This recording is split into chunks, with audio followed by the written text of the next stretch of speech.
Trollmania was huge in the late 80s to early 90s. You couldn't walk down a toy aisle back then and not bump into one of these damn things. They came in all sorts of shapes, sizes, and wacky hair colors. The troll craze was real. These things seemed to be churned out like tribbles from Star Trek. Enter the Stone Proctectors, part TMNT, He-Man, and Troll Doll. This line was geared towards boys in hopes that another new craze would begin, but it didn't.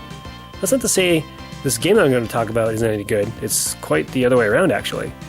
Released in '94 by Kemco and developed by Eurocom, this is your typical beat-em-up at the time. You move from left to right and beat the crap out of anyone that gets in your way. Fight a boss and move on, pretty simple.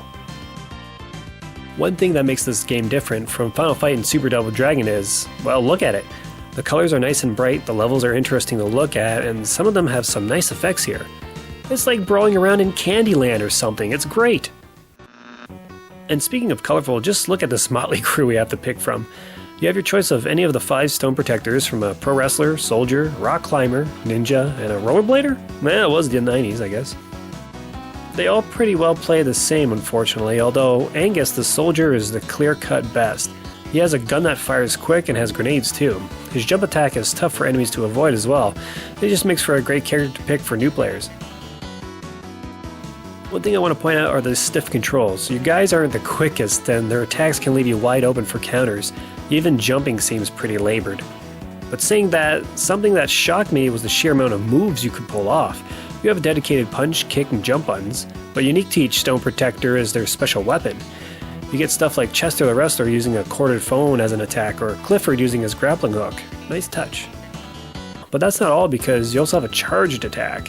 Or should I say charged attacks. Holding down any of the attack buttons will unleash a stronger blow that will use up some of your health. And lastly, you have 2 hidden moves. Inputting Street Fighter II as commands, you can unleash overpowered attacks that cost no health and have 0 drawbacks. So using Angus's keyboard attack, for example, makes this game a total breeze to play through. Not to say that this was the hardest game to begin with, but on later difficulties, it is kind of tough, so you might want to use your musical attacks.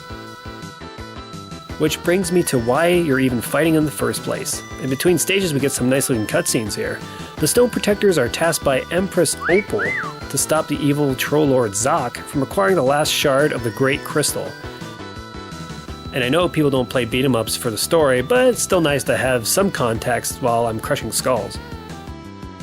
Unlike other beat-em-ups I've played, this one is very, very generous with handing out 1-ups. Not only laying about, but grabbing precious stones from dead enemies can easily net you bonus men after you defeat the stage's boss. Here's another thing I want to point out, the sound design. I find it hilarious that picking up food items will make your character burp. That's a great touch there. And the music? Whoa, the music surprised me by how good it was. Not all of them are winners, but I would say the first 5 stages have a feel of like Judas Priest, Ronnie James Dio, and the Beach Boys of all bands.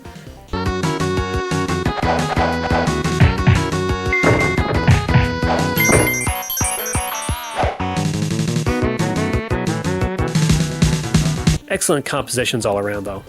And yes, this is a 2-player game, and you can play it with a computer-controlled partner too if you like. I mean, he's dumb as bricks, but it's really nice to have since not many games offer that. Additionally, you have a 2-player versus mode as well, if you're into that kind of thing. And lastly, what's a beat 'em up without weapons?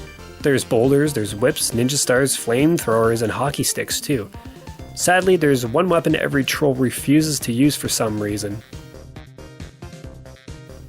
So yeah, Stone Proctectors far exceeded my expectations. It's a pretty easy game to finish, offering numerous extra lives, decent weapons, tons of moves and secret moves, 2-player co-op and single-player co-op, bright colorful graphics, and an excellent soundtrack. I'd say this game is totally worth adding to your SNES library, or a game you should definitely put on your hacked SNES Mini, as loose copies tend to sell for around $50 loose. Anyways guys, I hope you enjoyed. For those about the retro, we salute you. Take care.